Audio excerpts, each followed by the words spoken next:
सबको जय मसीह की, प्रभु यीशु मसीह के नाम में आपको आशीष और अनुग्रह मिले। आज इस बाइबल सीरीज़ में हम नया नियम के एक एक पुस्तक के बारे में देख रहे हैं। आज हम मरकुस पुस्तक के बारे में हम देखेंगे। मरकुस सुसमाचार के विषय में आज हम पढ़ेंगे। और मरकुस सुसमाचार जो है बाइबल नया नियम का दूसरा पुस्तक है और इसको जॉन मार्क यानी यूहन्ना मरकुस जो कहलाता है उसने लिखा है। और इस मरकुस के विषय में पौलुस और बरनबास और भी जगह जगह पर उन्होंने लिखा है। जैसे कि हम पौलुस और बरनबास की यात्रा में दूसरी जब यात्रा के विषय में जब हम देखते हैं, जहाँ पर पौलुस जो है जॉन मार्क को लेने के विषय में और बरनबास के बीच में जो झगड़े होते हैं, तो वही जॉन मार्क है जिन्होंने इस मरकुस के सुसमाचार को लिखा है। अगर इस मरकुस के जो पृष्ठभूमि के बारे में अगर हम देखते हैं तो यीशु मसीह के समय काल पर मरकुस एक नौजवान कह सकते हैं, एक छोटा बच्चा कह सकते हैं, या यीशु मसीह के समय पर शायद वो जन्मा हुआ एक बालक कह सकते हैं। मरकुस का जो पतरस के साथ रिलेशन ज़्यादा है, क्योंकि मरकुस और पतरस का जो रिश्तेदारी यानी यीशु मसीह के जैसे कई जो भाइयों होते थे, कज़न ब्रदर्स होते थे, जैसे कि यूहन्ना खुद यीशु मसीह का कज़न ब्रदर कहला जाता है। तो इसी तरीके से इस जॉन मार्क को भी पतरस का एक रिलेटिव माना जाता है। और इस यीशु मसीह की जीवन काल को देखकर पला बड़ा हुआ एक व्यक्ति है। ये प्रेरित में से एक नहीं है, फिर भी इसने यीशु मसीह के उस सुसमाचार को लिखने के बहुत प्रयास किया है। और इसका जो अधिकतर जो उसका रिकॉर्ड्स जो है, इस तरीके से दो अनुमान लगाया जाता है। एक पतरस जो है, पतरस से इन्होंने अधिक, जैसे कि यीशु मसीह के साथ जब एकांत में जो पतरस जो कहानियां हैं, जैसे कि यीशु मसीह सिर्फ 12 चेलों के साथ जब रहते थे, उन सारे विषय के बारे में पतरस ने मरकुस को बताया होगा या मरकुस ने पतरस से पूछ कर लिखा होगा। तो इस तरीके से बातें समझाया जाता है। बट कुछ भी हो, बट ये जो बाकी सुसमाचार के साथ अगर तुलना करके देखेंगे, इस सुसमाचार में अधिकतर हम चंगाइयों को हम देख सकते हैं। अधिकतर जो है यीशु मसीह की जो सेवकाई के विषय में हम देख सकते हैं, और किस तरीके से यीशु मसीह जो इमीडिएट जो चंगाई के बारे में हम यहाँ इस सुसमाचार में हम देखने को मिलता है। जैसे कि हम मत्ती में पढ़ते थे कि मत्ती जो एक लेवी था और उसने यहूदियों के लिए लिखा, वैसे ये मरकुस जो है एक इजरायली होने के बावजूद भी मरकुस का जो सुसमाचार लिखने का एक मकसद, एक इस सुसमाचार को बाकी लोगों को भी देना चाहता था, और दूसरा इसका जो लिखने का जो मकसद है, जिन लोगों के लिए लिख रहा है वो अधिकतर अन्य जाति लोग में भी थे और कुछ यहूदी लोगों के लिए भी ये लिखता है। और इस किताब का लिखे जाने के विषय में अगर हम जानेंगे तो लगभग 55 से लेकर 56 के उस बीच में, उस साल समय के बीच में इसने इस पुस्तक को, इस सुसमाचार को लिखा है।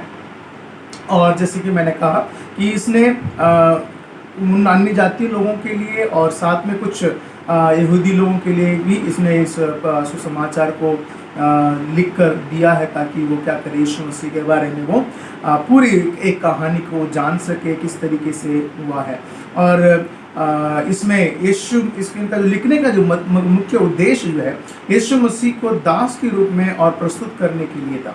अगर आप मत्ती को देखेंगे तो यीशु मसीह को एक he is the son of God यानी एक राजा के रूप में बताया जाता है, परमेश्वर का पुत्र के रूप में बताया जाता है। और वही मरकुस में इसमें अगर आते हैं तो मनुष्य के पुत्र के रूप में, यानी एक सेवा करने के लिए आया है, सेवा के भाव में सेवकाई करने के लिए एक सेवक के रूप में यीशु इस पृथ्वी पर था करके मरकुस का जो लिखने का जो अंदाज है, इस तरीके से यीशु मसीह को वो प्रस्तुत करता है। क्योंकि मरकुस का जो पत्री को पढ़ने वाले, मरकुस के सुसमाचार को जो पढ़ने वाले, सुनने वाले, जिनके लिए उसने लिखा था, वो अधिकतर रोमी साम्राज्य से बिलोंग करते थे। और रोम साम्राज्य के लोग अधिकतर इन चीज़ों पर ज़्यादा विश्वास करते हैं कि किस तरीके से यीशु मसीह का काम को वो देखना चाहते थे। तो इसलिए वो काम के बारे में अधिकतर लिखता है, और उसी काम के विषय में ही वो लिखते समय कहता है यीशु जो है सेवा लेने नहीं सेवा करने आया है। तो इस पद को हम मरकुस सुसमाचार में हम अधिक पढ़ सकते हैं। ओके, मरकुस सुसमाचार का जो मुख्य बातें हैं हमने जान लिया। मरकुस कौन है, और उसको लिखने का समय कब है, 55 से लेकर 56 के यीशु मसीह के बाद के समय में लिखा गया, और रोमी और कुछ अन्य जाति लोगों के लिए और कुछ यहूदी लोगों के लिए भी लिखा गया है। और यीशु मसीह को दास के रूप में वहाँ पर बताया गया है। यीशु मसीह को दास के रूप में यहाँ पर वो प्रस्तुत करता है। मरकुस की अगर हम रूपरेखा को देखेंगे, यीशु मसीह का रूप जो सुसमाचार में मरकुस का अंदर जो बातों को लिखा है, सेवकाई की तैयारी, यानी पहला अध्याय में 1 से लेकर 13 आयत तक हम देखते हैं यीशु मसीह की सेवकाई की तैयारी के विषय में हम देखते हैं। फिर उसके बाद एक अध्याय के 14 आयत से लेकर, अगर हम 14 आयत सीधा पहला अध्याय का 14 आयत से लेकर अगर हम अध्याय 14 तक भी अगर पढ़ते हैं, वहाँ पर काफ़ी बातों को हम देख सकते हैं जहाँ पर यीशु मसीह की सेवकाई और वो सार्वजनिक यानी इस कम्युनिटी के अंदर लोगों के बीच में किस तरीके से वो सेवकाई करता है, किस तरीके से चंगाई करता है, किस तरीके से वो चमत्कार करता है, उन बातों को देख सकते हैं। पहला अध्याय में ही आप बहुत से चिन्ह चमत्कार को, जो अद्भुत बातों को हम देख सकते हैं, जो कि पहला अध्याय के अंदर ही हमें मिलता है, जो कि उस समय में सार्वजनिक समाज में बहुत बड़ी बीमारी को भी यीशु मसीह जो है एक साधारण रूप में चंगाई करते हुए हम पहले अध्याय के अंदर ही देख सकते हैं। और दूसरा, तीसरे और इस तरह के 14 अध्याय तक यीशु मसीह का जो सुसमाचार, भले काम, चंगाई के विषय में और बहुत से उपदेशों के विषय में भी यहाँ पर हम देख सकते हैं। और जो 14 से लेकर यानी 14 के बाद से लेकर 15 और 16 अध्याय में जो है यीशु का दुख उठाना और उसका मृत्यु और उसका पुनरुत्थान के विषय में हम देख सकते हैं, पुनरुत्थान के विषय में हम देख सकते हैं। तो यहाँ पर बहुत अच्छा एक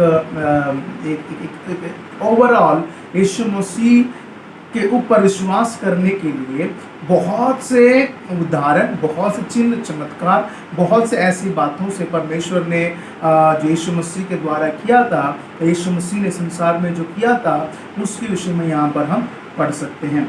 मरकुस जो यीशु मसीह के चेलों में से प्रेरित में जो तो नहीं है, पर वो यीशु मसीह के साथ रहने वाले एक व्यक्ति में से, एक चेले में से एक गिना जा सकता है। और उसने अपने जवानीपनों में यीशु को देखा, और उसने जब यीशु मसीह का मृत्यु, इन सभी बातों को देखा है, और वो उसकी समाचार को लिखता है।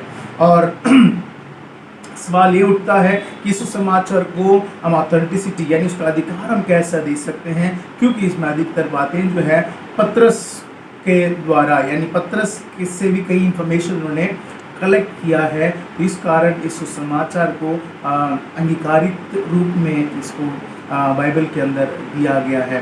तो ये हमारा नया नियम का दूसरा पुस्तक मरकुस सुसमाचार का यही एक विवरण है। धन्यवाद। परमेश्वर के आपको आशीष करें कि हम फिर अगले वीडियो में मिलेंगे अगले पुस्तक के साथ। सबको जय मसीह की। फिर अगले वीडियो में मिलेंगे, तब तक के लिए मैं जोशुआ प्रभु के सिखाई में प्रभु सबको आशीष करें। आप देख रहे हैं बाइबल सीरीज।